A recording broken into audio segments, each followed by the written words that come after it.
Oi, gente, tudo bem? Hoje nós vamos falar de Assassinato no Expresso do Oriente. A gente sabe que Agatha Christie pegava muitas vezes histórias reais, modificava e utilizava em suas tramas. E aqui neste livro não foi diferente. Dois acontecimentos importantes marcaram a década de 1930 que vão servir de pano de fundo para Agatha Christie escrever essa história. O livro ele foi publicado em 1934, mas Agatha já vinha reunindo algumas informações anteriores. Por exemplo, o comboio Expresso do Oriente, de fato, ele existe e existiu naquela época. Fundado em 1883, esse trem ele fazia a travessia da França até a Turquia. Eu vou mostrar para vocês aqui um mapa que mostra os trajetos que esse trem fazia. E o Expresso do Oriente ele parou de funcionar durante a Primeira Guerra e durante a Segunda Guerra Mundial. Ele retorna em 1945 e encerra sua última viagem no dia 19 de maio de 1977. Depois de muitos anos parados, o Expresso do Oriente voltou a funcionar. Então hoje é possível viajar nesse trem belíssimo e icônico lá do século XIX. Outro fato verídico que inspirou Agatha na criação dessa história foi o sequestro, o desaparecimento do bebê Charles Lindbergh Jr. Esse bebê era filho de um aviador muito famoso que foi o primeiro a fazer uma rota transatlântica. E ele foi sequestrado em março de 1932. E esse caso ele foi noticiado muito nos jornais, porque a família pagou o resgate, que foi de $50 mil, com notas marcadas, e levou muito tempo para descobrir quem era o sequestrador, o mandante daquilo, né? O bebê ele foi achado meses depois, morto, já em estado de decomposição, tinha o crânio perfurado, e essa história ela sensibilizou e comoveu muitas pessoas. Quando Agatha escreveu o Assassinato no Expresso do Oriente, ainda não tinha sido julgado, não tinha tido um desfecho final de quem era o sequestrador. O caso só foi solucionado após a publicação do livro, né? A assessoria de imprensa da autora, na época, ela confirmou que Agatha, sim, tinha se baseado em fatos reais para poder escrever a sua narrativa. Então ela vai se basear tanto na nevasca de 1929, que deixa o trem o Expresso do Oriente 5 dias preso, como também vai pegar esse sequestro e ajustá-lo para uma história da menina Daisy, de 3 aninhos de idade, que foi sequestrada e morta também pelos seus sequestradores. O livro é um dos maiores sucessos de Agatha Christie e ele já foi adaptado para as telinhas do cinema. Temos aqui a versão do David Suchet, que eu vou deixar aqui nos cards, no link da descrição. Vocês podem assisti-lo no YouTube. E temos a versão de 2017, né, com o Kenneth Branagh. Ele não é o meu ator favorito para interpretar Hercule Poirot. Eu acho que ele foge um pouco das características físicas, né? A gente sabe que o Poirot, ele era baixinho, calvo, tinha um bigodão, era meio fortinho, né? Usava bengala, e eu acho que esse ator, ele muda um pouco as características físicas do personagem, que é tão importante na descrição feita por Agatha Christie, né? Porque ninguém levava muito a sério Hercule Poirot exatamente pela sua excentricidade. Então eu acho que isso atrapalha um pouco, né? E fica a desejar para os fãs de Agatha Christie. Mas o filme é muito bom, esse de 2017, ele tem algumas adaptações. Johnny Depp tá no papel do malvado, temos ainda Michelle Pfeiffer, Penélope Cruz e outros atores renomados. Então, tanto faz. David Suchet ou Kenneth Branagh, acho que vale muito a pena assistir o Expresso do Oriente. Mas se você puder ler, não perca este livro, esta história maravilhosa que surpreendeu todo mundo na década de 30. O livro ele está dividido em 3 partes. A primeira parte, os fatos, é quando acontece o assassinato. A segunda parte é quando ele vai então pegar os depoimentos de todas aquelas pessoas que estão no vagão. E a terceira parte é a solução do caso. Poirot, ele tá na Síria, ele tá resolvendo um caso, né? Quando ele é chamado de volta a Londres. Ele até tem que recusar um outro caso que aparece no meio do caminho, porque ele precisa voltar imediatamente para Londres. E aí ele tenta pegar o trem, o Expresso do Oriente, mas o trem já está lotado. Todo mundo resolveu viajar naquela noite. E ele precisa de alguma acomodação, porque ele tem que pegar o segundo trajeto, né, para que chegue a tempo até em Londres. Lembram que são 3 dias de viagem, né? E ele vai encontrar o Sr. Book, que diz: não, tem um senhor aqui da cabine 7 que ainda não se apresentou. A gente dá um jeito, a gente coloca o senhor nessa cabine, que ela é um pouquinho apertada, mas aí depois, quando algumas pessoas descerem na próxima estação, aí a gente remaneja o senhor. E Hercule Poirot super topa, né, porque ele realmente tem que viajar.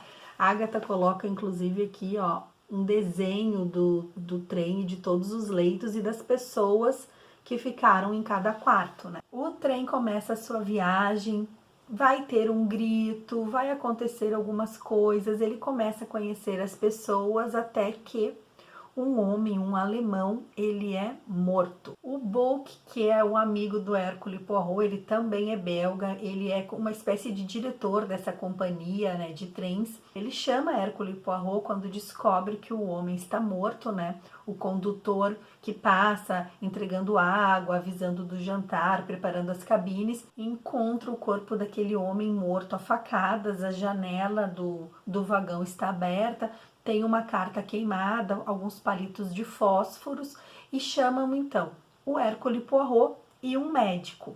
Os 3 vão até a cabine, né? Realmente o homem foi golpeado até a morte, ele tem 12 facadas de perfurações diferentes no seu corpo, né?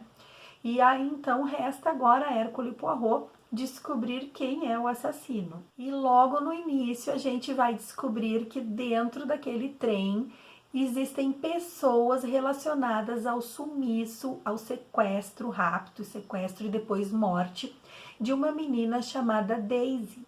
Essa criança tinha 3 anos quando ela foi sequestrada e mesmo os pais tendo pago o sequestro, o valor exigido, a criança é encontrada morta. Isso gera uma revolta nas pessoas, a mãe da menina acaba se matando, o pai também morre, né? Então é uma desgraça de um tamanho enorme, de uma proporção enorme.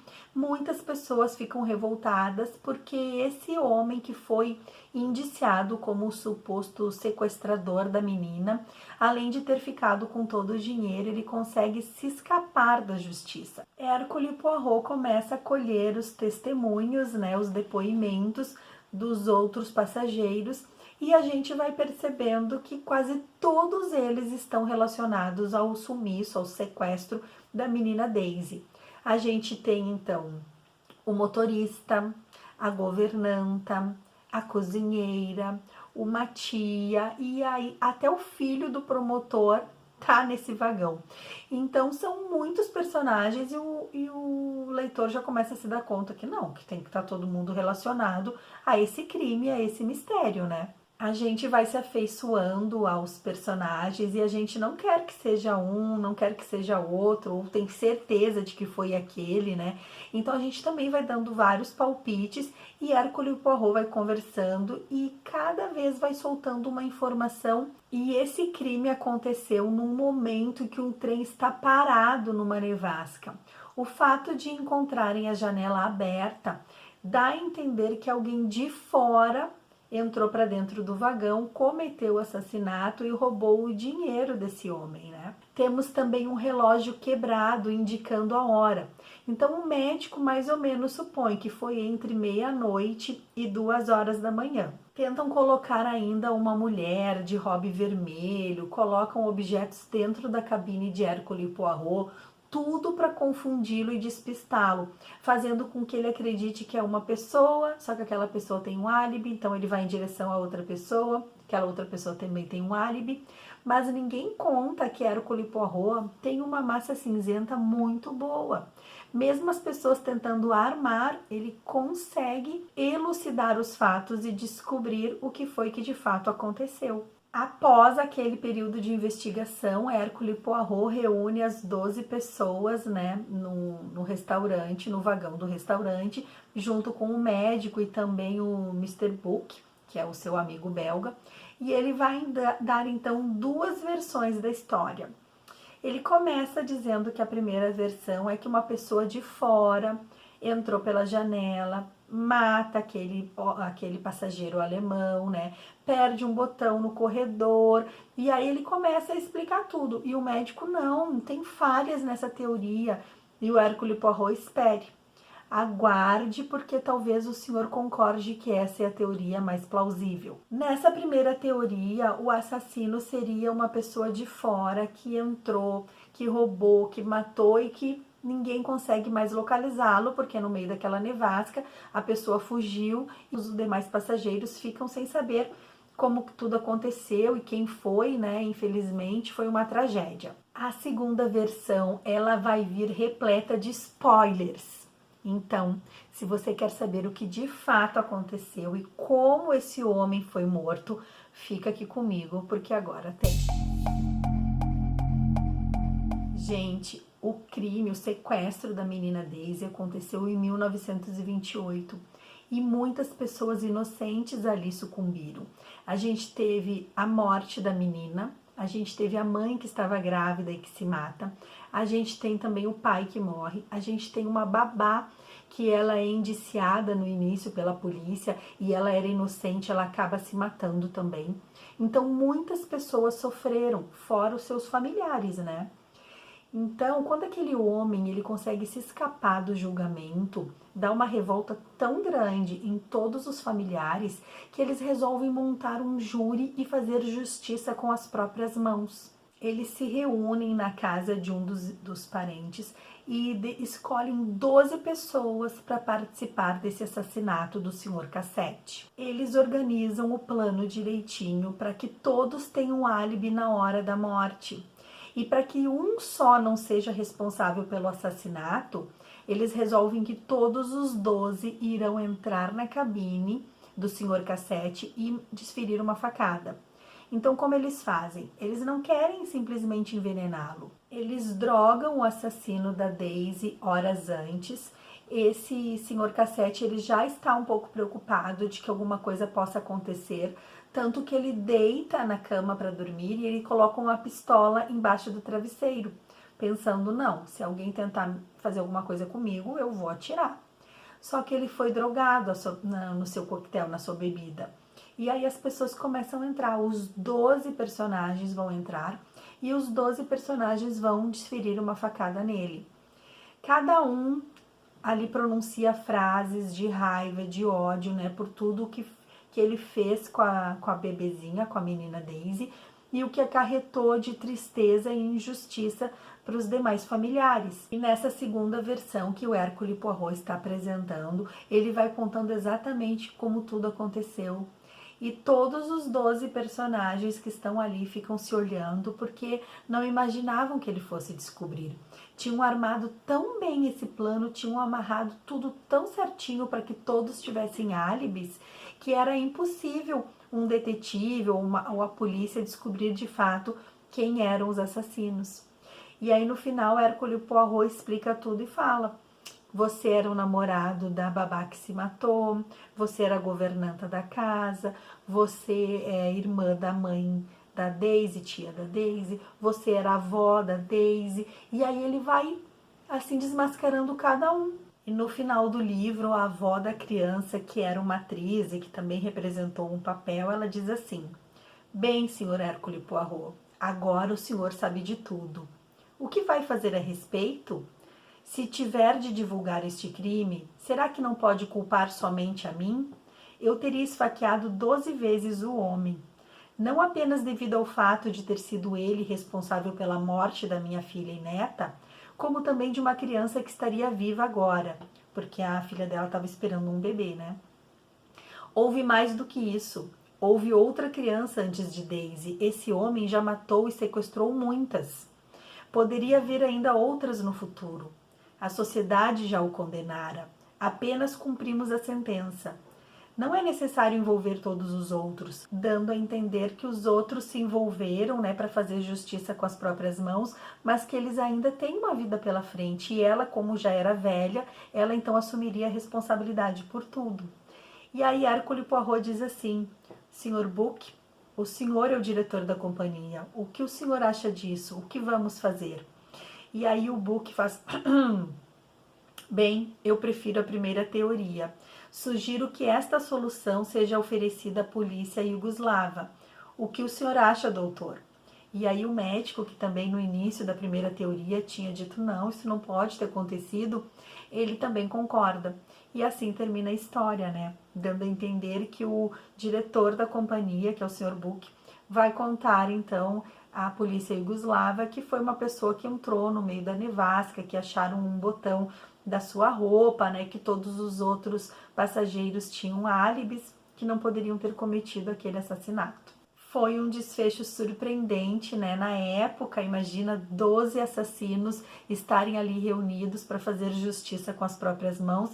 Era algo que nunca se tinha visto até então. E nos filmes também são mantidos os mesmos desfechos, né? Hercule Poirot sabe o que foi que aconteceu, mas ele resolve fazer vista grossa. E nas versões de cinema, né? Então a gente vai ter primeiro o David Suchet, super brabo, um Hercule Poirot, dizendo que não se pode fazer justiça com as próprias mãos, que a gente tem que acreditar na polícia e na justiça e que deixar que ela aconteça, que a gente não tem esse poder de Deus, de matar as pessoas, né?